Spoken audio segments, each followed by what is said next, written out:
நல்லா குளு குளு குளுன்னு இருக்குல்ல.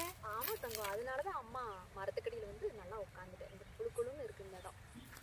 ஏன் நம்ம வீட்டுல எல்லாம் மரமே இல்லை? அதான் அது ஏற்கனவே நம்ம வீட்லயும் மரம் இருக்கு. அதே வெட்டி சைட்டு போடுறங்கிற பேர்ல எல்லாத்தையும் வெட்டி அதை சமம் இடமா மாத்தி போட்டு சைட்டு போட்டு நம்ம போட்டு தருவாங்க.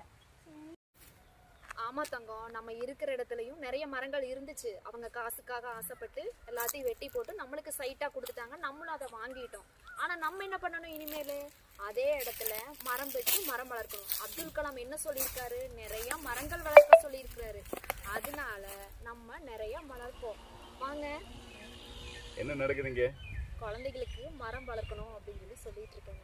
ஆமாண்டா தங்க, ஒரு செடி வச்சு அது டெய்லி தண்ணி ஊற்றி வளர்த்து ஒரு மாதிரி நம்ம வீட்டையும் இதே மாதிரி இயற்கையான குழு குழுன்னு ஒரு அட்மாஸ்பியர் சூழ்நிலையை உருவாக்கணும். புரியுதா? சரி, நம்ம என்ன பண்ணலாம்? இனிமேல் மரம் வளர்ப்போம், இயற்கையை பேணுவோம்.